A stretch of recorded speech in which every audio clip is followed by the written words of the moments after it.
유대에 있는 사도들과 형제들이 이방인들도 하나님의 말씀을 받았다 함을 들었더니 베드로가 예루살렘에 올라갔을 때에 할례자들이 비난하여 이르되 내가 무할례자의 집에 들어가 함께 먹었다 하니 베드로가 그들에게 이 일을 차례로 설명하여 이르되 내가 욥바시에서 기도할 때에 황홀한 중에 환상을 보니 큰 보자기 같은 그릇이 내 귀에 매어 하늘로부터 내려 내 앞에까지 드리워지거늘 이것을 주목하여 보니 땅에 네 발 가진 것과 들짐승과 기는 것과 공중에 나는 것들이 보이더라. 또 들으니 소리 있어 내게 이르되 베드로야 일어나 잡아 먹으라 하거늘 내가 이르되 주님 그럴 수 없나이다. 속되거나 깨끗하지 아니한 것은 결코 내 입에 들어간 일이 없나이다 하니 또 하늘로부터 두 번째 소리 있어 내게 이르되 하나님이 깨끗하게 하신 것을 내가 속되다고 하지 말라 하더라. 이런 일이 세 번 있은 후에 모든 것이 다시 하늘로 끌려 올라가더라. 마침 세 사람이 내가 유숙한 집 앞에 서 있으니 가이사랴에서 내게로 보낸 사람이라. 성령이 내게 명하사 아무 의심 말고 함께 가라 하시매 이 여섯 형제도 나와 함께 가서 그 사람의 집에 들어가니 그가 우리에게 말하기를 천사가 내 집에 서서 말하되 내가 사람을 욥바에 보내어 베드로라 하는 시몬을 청하라. 그가 너와 내 온 집이 구원받을 말씀을 내게 이르려 함을 보았다 하거늘 내가 말을 시작할 때에 성령이 그들에게 임하시기를 처음 우리에게 하신 것과 같이 하는지라. 내가 주의 말씀에 요한은 물로 세례를 베풀었으나 너희는 성령으로 세례를 받으리라 하신 것이 생각나노라. 그런즉 하나님이 우리가 주 예수 그리스도를 믿을 때에 주신 것과 같은 선물을 그들에게도 주셨으니 내가 누구에게 하나님을 능히 맡겠느냐 하더라. 그들이 이 말을 듣고 잠잠하여 하나님께 영광을 돌려 이르되 그러면 하나님께서 이방인에게도 생명 얻는 회개를 주셨도다 하니라. 오늘 말씀 제목은 위대한 걸음 이렇게 정했습니다. 베드로가 등장을 합니다. 오늘 본문에 베드로 사도는요, 주님으로부터 세 번씩이나 사랑 맹세를 다짐받은 제자입니다. 다른 제자하고 달라요. 네가 나를 사랑하느냐 이렇게 세 번이나 다짐을 받고 내가 주를 사랑합니다 이렇게 반응을 했던 건데, 이런 사랑의 다짐은 뭐 그냥 형제 간의 어떤 우애, 친구 간의 어떤 우정, 가족 간의 사랑 이 정도가 아닌 거예요. 예수님이 베드로에게 이렇게 세 번이나 계속해서 다짐을 받으셨다는 것은 원수를 사랑할 정도의 극치의 사랑을 말씀하시는 거고, 예수님 따르고 섬기다가 예수님처럼 죽어야 할 각오를 했느냐, 이 정도까지 목숨을 내어놓는 사랑을 다짐받으신 거예요. 베드로에게. 그렇게 한 이유가 오늘 드디어 등장을 해요. 유대인들이 가장 추하게 여기는, 아니면 어떨 때 보면 사람으로 여기지 않는 이방인들, 선민 의식이 잘못된 선민 사상을 가지고 있어서 유대인들만 할례받은 자들만 천국에 들어가고 구원받는다. 이것이 철저하게 쇠뇌가 돼 있어가지고 잘못된 거죠. 유대인 외의 이방인들은 구원이 없다. 어떻게 보면 뭐 인간 취급 안 할 정도로 완전히 단절을 해놓는 그런 유대의 그 당시의 상황 속에서, 신앙 개념 속에서 이방인들에게 복음을 전하는 첫걸음을 내디뎌야 하는 상황이 베드로에게 닥친 겁니다. 말이 안 되는 거죠. 이거는 큰일 날 일인 거예요. 그런데 그 명령을 받은 베드로는요, 이때는 이미 변화산상에서 정말 순진하고 어리석었던, 여기가 좋습니다, 초막 셋을 짓겠습니다, 여기서 안 내려가도 됩니다, 이런 순진한 어리석은 그런 상태의 베드로가 아니었어요. 이 명령을 받았을 때는. 또 예수님을 체포하러 온 그 로마 병사들과 그 종 말고의 귀를 내가 예수님 못 잡아가게 할 거다, 예수님을 지킬 거다, 칼을 휘둘러서 그 말고의 귀를 쳤던 그런 편견에 사로잡힌 신앙인이었던 베드로가 지금은 아닌 거예요. 위로는 하나님을 철저하게 경외하고 인간들을 주님의 말씀대로 사랑할 줄 아는 위대한 사랑의 사도가 된 베드로예요. 지금 이 명령을 받을 때 완전히 변화된 베드로란 말이죠. 이방인 고넬료에게 복음을 전할 것을 환상으로 보고, 오늘 보자기 환상이 나오잖아요. 그 환상을 보고 머뭇거림 없이, 지체 없이, 편견에 사로잡히지 않고 이방인에게로 달려가서 그들에게 복음을 전하고 그들의 영혼을 구원해주는 사랑의 사도 베드로의 그 행적이 오늘 우리가 나누어 읽은 이 본문 말씀이에요. 이 위대한 걸음, 복음을 들고 나가는 위대한 걸음이 한 개인에게로부터 시작됐지만 지금 오늘날 우리에게까지 왔고 사회와 공동체에게 도전을 주는 말씀이에요. 우리에게, 우리 교회에 주시는 도전이에요, 여러분. 편견 없이 복음을 전하라. 편견 없이 복음을 전하라. 시대가 변하고 인간은 또 지나가고 우리 이 자연은 옛 모습을 자꾸 바뀌어가고 우리 뭐 옛말에도 10년이면 강산도 변한다 이런 말들이 있는데 10년이 아니고 헤아릴 수 없는 세월이 흘러가도 그 흐름 속에서도 마르지 않고 변하지 않는 셈이 있다면 그거는 하나님이 우리에게 주신 복음이에요. 결코 변하지 않는 것. 사람도 변하고 강산도 변하고 다 변하지만 영원히 변하지 않는 것은 말씀입니다. 복음입니다.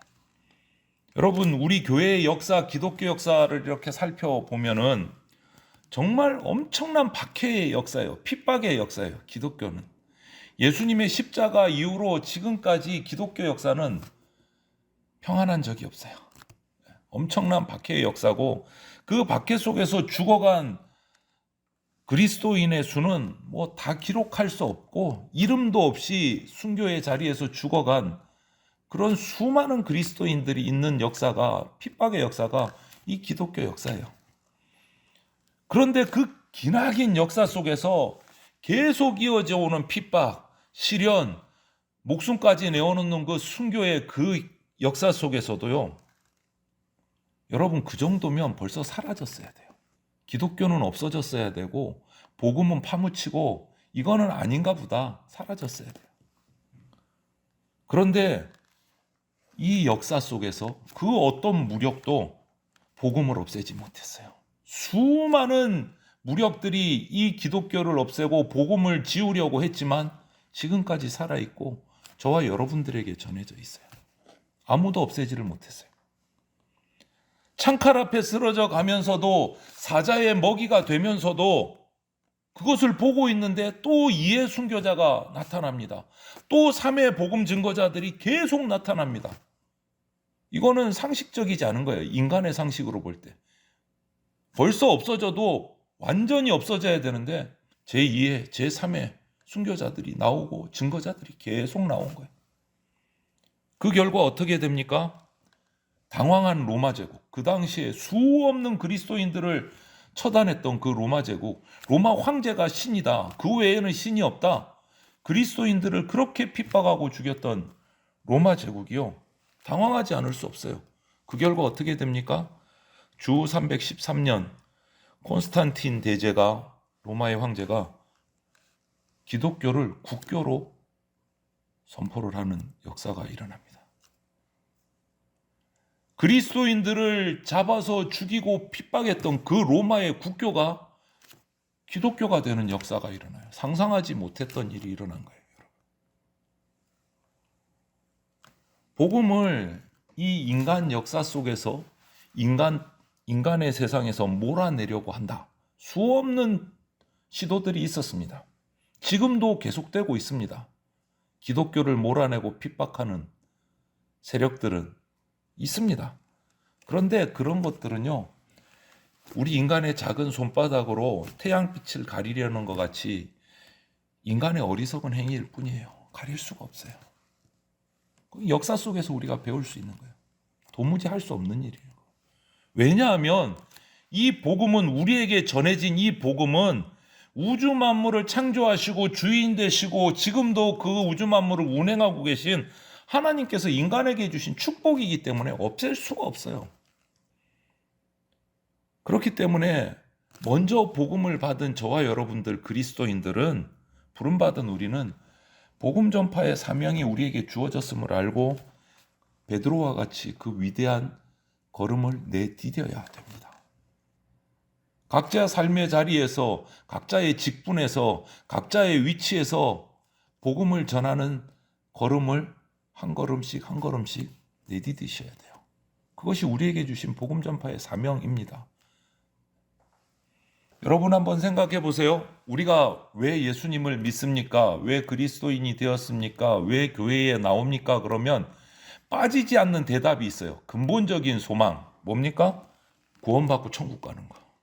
그러려고 교회 나오시고 예수님 믿게 됐고 복음을 받은 거잖아요. 이 세상이 끝이 아니고 내세가 있고 그 영원한 생명을 얻고 천국에 들어가기 위한 우리의 최종의 소원이잖아요. 예. 그것 때문에 이 세상 가운데서도 주님을 섬기는 거잖아요. 핍박을 받기도 하고 조롱을 받기도 하면서도 놓치지 않는 거잖아요. 그런데 이건 마음만으로는 안 되는 겁니다. 최소한 각자에게, 개인에게, 저에게, 여러분들 각자에게 하나님께서 맡겨주신 사명이 있다. 그 사명을 발견하고 그 사명을 완수하기 위해서 노력하는 인생을 살 때 우리가 천국의 소망을 가지고 갈 수 있다는 거예요. 그 노력을 거듭해야 돼요, 여러분. 그냥 넋놓고 앉아 있다고 되는 게 아니다라는 거예요. 세상에서 예수 그리스도를 알기 전에 가지고 있던 모든 것들을 내려놔야 됩니다. 그것이 우선이 아니다라는 거예요. 그것에 내가 붙들려서 휘둘려서 애착을 느끼면서 예수님에 대한 마음이 멀어질 수 있는 그 무언가가 있다면 내려놔야 됩니다. 내려놔야 됩니다.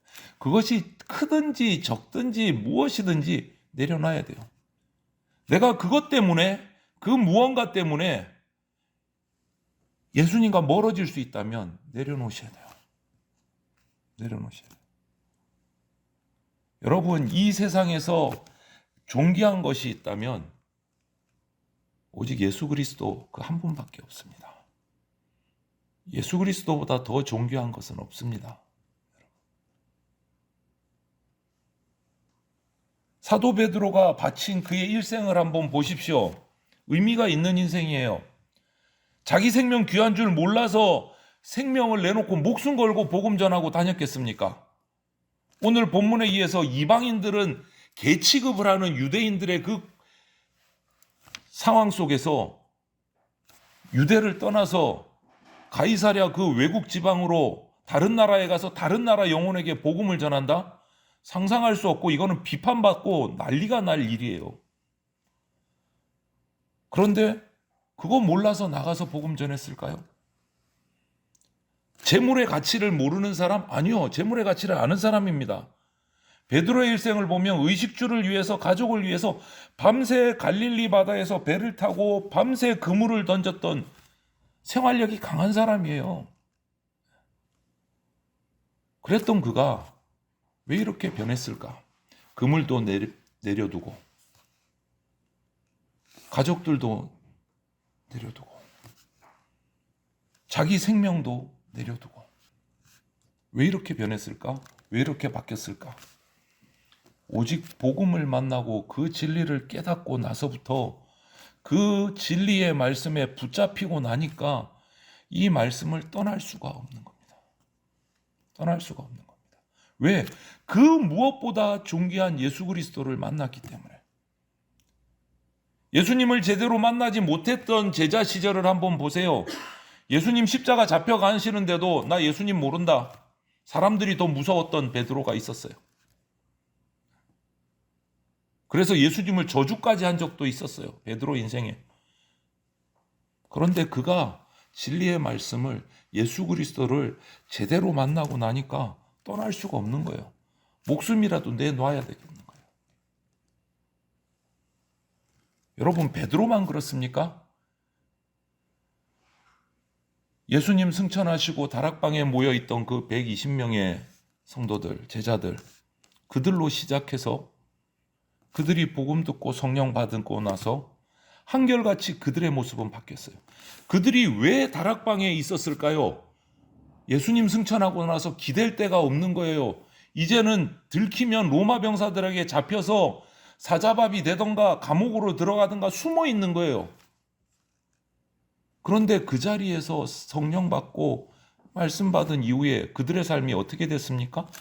그 다락방을 다 뛰쳐나왔습니다. 모든 것을 다 내어놓고 복음 전파하기 시작했어요. 그 결과 그들을 핍박하고 잡아 죽이던 로마가 기독교에 무릎을 꿇었어요. 말씀에 무릎을 꿇었어요. 그들의 발걸음 때문에 죽음을 무릅쓰고 굴하지 않고 무력으로 대하지 않고 사랑으로 복음의 말씀으로 한 거에서 복음의 발걸음을 한 걸음 한 걸음 디딘 결과 오늘 전 세계를 한번 보십시오. 지금까지 기독교는 살아있고 말씀은 살아있고 복음은 전파되고 있습니다. 그들의 그 발걸음 때문에. 여러분, 복음은 국경이 없습니다. 장벽도 없습니다. 생명이 필요한 자에게는 언제나 전파되어야 되는 것이 복음입니다. 여러분 기억하십시오. 복음 전파는 우리가 하는 우리의 일이 아니고 하나님의 일입니다. 하나님께서 우리에게 맡기신 사명입니다. 하나님의 일이에요. 내가 바쁘면 하고 바쁘지 않으면 바쁘면 쉬고 좀 시간 날 때 한번 말씀 읽어보고 전파해보고 오늘은 기분 좋으니까 전도지 봉투 2개 나가서 한번 전해보고 오늘은 바쁘니까 집에 가서 피곤하니까 쉬어야 되니까 안 가져가고 이게 아니란 말이에요. 우리에게 주신 사명 하나님의 일이에요. 하나님의 일. 하나님의 일이에요. 그 건빵 2봉지 전해봐야 목사님 뭐 누가 오겠어요? 성경에 하나님 뭐라고 하셨습니까? 그 어리석은 일, 그 무식한 그것으로 인해서 복음이 전파된다고 말씀하셨어요. 여러분, 이것이 우리에게 주신 복음 전파의 사명이고 우리가 나가야 될 위대한 걸음이에요. 베드로가 그 걸음을 내디딘 거예요. 우리 마태복음 묵상하고 있는데 이런 말씀, 비유의 말씀도 하신 적이 있어요, 여러분. 포도원의 일꾼으로 부름받아서 아침에 일찍 온 일꾼도 있고 정오쯤 온 일꾼도 있고 오후 늦게 마칠 때쯤 들어온 일꾼도 있는데 그들이 일을 다 마치고 하루 품삯을 받을 때 같은 품삯을 받았어요. 이게 불공평합니까? 어떻습니까? 공평합니까? 여러분 어떻게 생각하세요? 이것은 포도원 주인의 마음인 거예요. 포도원 주인의 마음인 거예요. 약속한 대로 줬어요. 하루에 조금 준 게 아니고 하루에 그 당시 하루의 품삯을 그대로 줬어요. 하루 종일 일한 사람은 하루 품삯, 좀 늦게 온 사람에게도 하루 품삯을 그대로 줬어요. 이것은 아낀 게 아니고 더 베푼 거예요. 주인 뜻대로 동일하게. 여러분, 베드로가 고넬료에게 이방인 고넬료에게 가서 전한 복음이 이렇습니다. 유대인에게 전한 복음과 똑같은 복음이에요. 다르지 않습니다. 깎지 않았습니다. 줄이지 않았습니다. 똑같은 복음을 전했습니다. 십자가에서 예수님이 운명하심과 함께 성전의 휘장이 위에서 아래로 찢어졌습니다. 누구나 예수님께 나갈 수 있게 됐어요. 길이 열렸습니다. 세리와 죄인의 집에서 같이 식사하시고 복음을 전할 때 빈부 귀천의 벽은, 신분의 벽은 이미 무너졌습니다. 기도하는 베드로 앞에 나타나서 환상의 보자기가 나타나서 그 속에 있는 그 당시 구약의 율법으로는 절대 먹으면 안 되는 부정한 짐승들 먹으라 하시고 하나님이 깨끗게 하셨다. 정결하게 하셨다. 라고 선포하셨어요. 정결하게 하셨다. 이 말은 뭡니까? 이제부터 이방인도 예수 그리스도를 만나 믿으면 선민인 유대인과 차별 없이 똑같은 구원을 받는다. 똑같은 구원을 받는다. 먼저 복음 받은 자나 나중에 복음 받은 자나 유대인이나 이방인이나 예수 그리스도를 믿으면 똑같은 구원을 받는다. 그 말씀이에요. 그건 누가 그렇게 해주십니까? 포도원의 주인이신 하나님 아버지께서 그렇게 해주신다. 다만 우리 인간들이 악해서 그럼에도 불구하고 끝까지 불평불만하고 하나님을 떠나가는 사람들 안타깝게 책망하십니다. 그들에게는 줄 수가 없는 거예요. 오늘 이 말씀은요, 민족이나 국가나 개인이나 죄가 크냐 작으냐, 많이 지었나 조금 지었나 안 지었나, 이것은 구원에 아무런 작용도 할 수 없다라는 거예요. 포도원의 주인이신 구원을 베푸신 하나님께서 예수 그리스도만 믿으면 똑같은 구원을 베풀어 주신다라고 선포하신 거예요. 여러분. 우리 신앙은 개인적이기도 하지만 1대1의 구원이지만 하나님과 나와의 구원이지만 그렇다고 혼자만 가지고 가는 신앙은 아닙니다. 나 혼자만 믿고 나 혼자만 구원받으면 되지 뭐. 원래 구원은 1대1이야. 100% 틀린 것도 아니고 100% 맞은 것도 아닙니다. 복음은 빛이라고 하셨습니다. 빛은 등경 위에 두라고 하셨습니다. 등잔 위에 둬서 온 세상을 밝히라고 하셨습니다. 등불을 감추어 두면 아무 의미가 없잖아요. 복음은 빛이라고 했는데 그 빛을 내 속에만 감추어 두면 아무 의미가 없는 거예요, 여러분. 내가 그 빛을 받았다면 망망대해 같은 세상에 밝히 보도록 등대를 세워서 비춰야 되는 거예요. 전해야 되는 거예요, 여러분.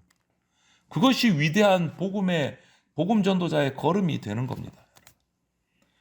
베드로의 위대한 걸음을 통해서 이방인 고넬료의 가정이 어떻게 됐습니까? 오늘 성령의 임재하심을 경험하고 그 온 가족이 하나님을 만나고 구원받는 가족이 됐어요.